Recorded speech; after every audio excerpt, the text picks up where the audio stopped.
araw na ito, samahan niyo akong maglakbay sa panahon ng mga Espanyol. Handa na ba kayo? Magaling! Tara!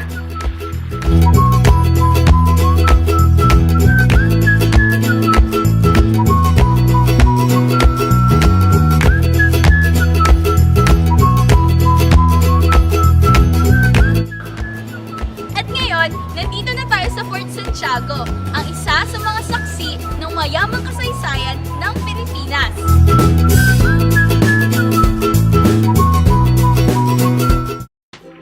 Ang Fort Santiago ay ipinangalan ni St. James the Great, o mas kilala bilang Santiago sa bansang Espanya.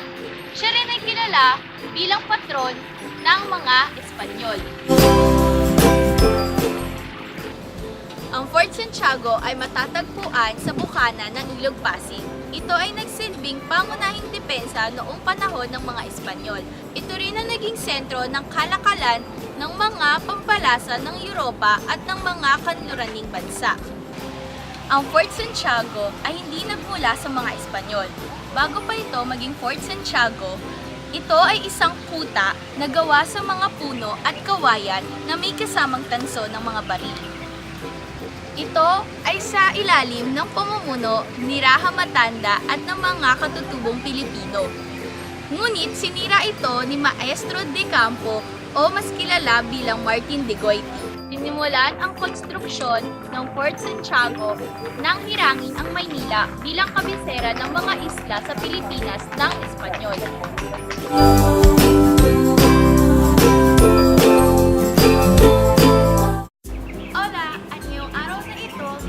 Ipagpapatuloy ang pag-alam sa iba't ibang pang pangyayari na naganap dito sa Fort Santiago. Tara! Bumuo ng mga kuta dito sa Fort Santiago. Ito ay ginamitan ng pinaghalong puno at lupa. Ngunit nang lumusob ang mga piratang Inchek na pinamumunuan ni Limao, ito ay muling nasira. Ngunit bumuo muli ng bagong pader na yari sa mga matitigas na bato na mula pa sa lahar na galing sa Guadalupe. Noong September 25, 1762 ay nasakop ng mga Briton ang Fort Santiago kasama na ang Maynila. Ito ang nagsilbing base militar ng mga Briton noong 7 Years' War hanggang 1764, kung saan nagkaroon ng tigil putukan sa pagitan ng Espanyol at ng mga Briton. 1714 nang nilagyan ng tulugang militar ang tarangkahan ng Fort Santiago. Ngunit dahil sa paglindol noong 1880 ay tuluyang nagiba ang bahagi ng pader na ito. Ang Fort Santiago ang nagsilbing huling kulungan ng ating pambansang bayani na si Jose Rizal. Dito makikita ang mga huling hakbang niya bago siya i-firing squad noong December 30, 1896 sa Bagong Bayan o mas kilala na sa tawag na Luneta. Noong August 13, 1898, sa Fort Santiago unang itinaas ang bandila ng Amerika bilang hudyat ng pananakop ng mga Amerikano. Ang Fort Santiago ay nagsilbing kuta ng hukbong militar ng mga Amerikano. Ang ibang mga estruktura nito ay kanilang pinaiba kasama na rito ang pagpapagawa ng golf course. Noong ikalawang digmaang pandaigdig, ang Fort Santiago ay nasakop ng hukbong imperial ng mga Hapon. Ito ay ginawa nilang kulungan ng mga daan-daang bilanggo na kinalaunan ay kanilang pinagpapaslang pagkatapos ng digmaan. Ang mga kuta ay nagtamo ng malaking pinsala mula sa pagbobomba ng mga Amerikano at Pilipino. Dito rin namatay ang higit kumulang na 600 mga bilanggong Amerikano dahil na rin sa gutom at sa hirap huminga dahil sa sikip ng mga bilangguan. Nagkaroon ng spekulasyon na ang nawawalang Yamashita's treasure ay nakatago dito sa Fort Santiago. Noong 1988 ay ginalugad ng mga Amerikanong treasure hunters ang Fort Santiago at nagbabakasakali na dito nila mahanap ang kayamanan. Ngunit, sa huli ay wala silang nahanap. Nagbukay ang mga treasure hunters sa iba't ibang parte ng Fort Santiago. At ayon sa kanila, nakahanap sila ng mga mamahaling metal, ng mga diamante at ng mga gold bars. Ngunit dahil sa excavation na naganap, mas lalong nasira ang ibang mga bahagi ng Fort Santiago. Ngayon, ang Fort Santiago ay isa sa itinuturing na pinakamakasaysayan lugar dito sa Pilipinas.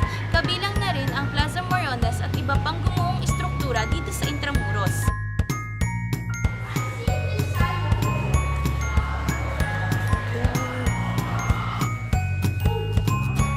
Silid paglilinis. Silid paglilinis.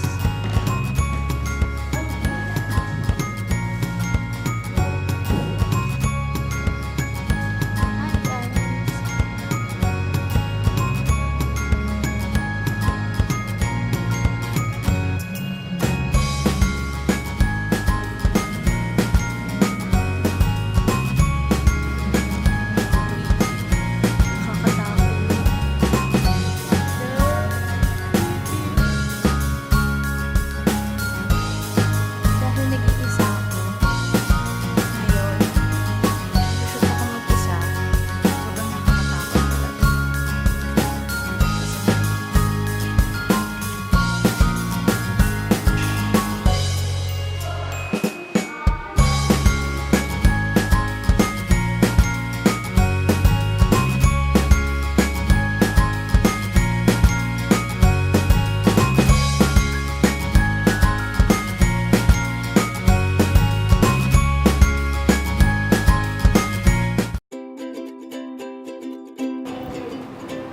At ngayon, ginabi na tayo.